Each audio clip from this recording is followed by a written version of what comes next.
Le Burkina Faso à nouveau appelé à l'élan patriotique. Dans la continuité de la vision impulsée par le capitaine Ibrahim Traoré, le peuple burkinabé va une fois de plus contribuer à l'effort national. Après une première année couronnée de succès, le fonds de soutien patriotique est reconduit. Le Conseil des ministres a tranché, un rapport scruté, un décret adopté.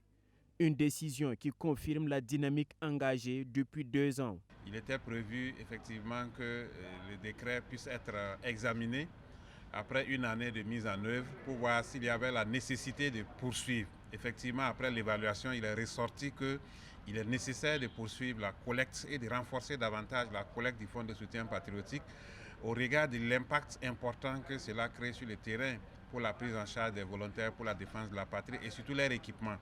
Donc, à partir de ce décret, il est autorisé pour l'année 2025, du 1er janvier au 31 décembre 2025, la collecte du fonds de soutien patriotique pour faire face à cette dépense importante pour la sécurisation du territoire et renforcer bien sûr la prise en charge des volontaires pour la défense de la patrie et également accompagner de façon globale la lutte contre le terrorisme dans notre pays.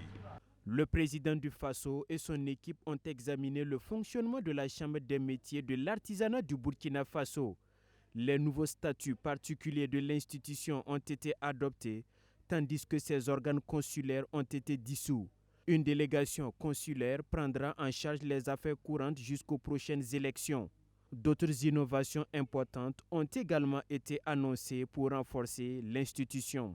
Entre autres innovations qui ont été consacrées à travers l'adoption de ces 2 décrets, c'est la suppression de la relation hiérarchique qui existait entre le bureau consulaire et l'administration même de l'entité. En lieu et place de cette relation hiérarchique, il est désormais établi une relation fonctionnelle qui permet donc à l'administration de la Chambre des métiers de l'artisanat et à la Chambre consulaire de pouvoir avoir une relation forte dans le cadre donc de la mise en œuvre des missions confiées à l'entité. Il y a aussi la mise en place d'une assemblée générale et d'un conseil d'administration au sein desquels vont désormais siéger des représentants de l'administration publique pour assurer le pilotage donc de la Chambre des métiers de l'artisanat vers des chemins beaucoup plus vertueux. Le gouvernement a donné également son feu vert à l'aménagement et à la stabilisation de 30 km de route à Bobo-Dioulasso, Koudougou et Ouagadougou.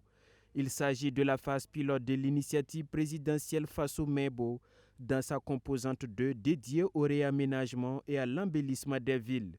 Cette initiative vise à alléger la circulation, à sécuriser les usagers et à réduire l'impact environnemental, en particulier la boue pendant la saison des pluies et la poussière durant la saison sèche, explique Gilbert Ouedraogo, ministre de la Communication. Le financement de ce projet est assuré par le budget du Bureau national des grands projets du Burkina Faso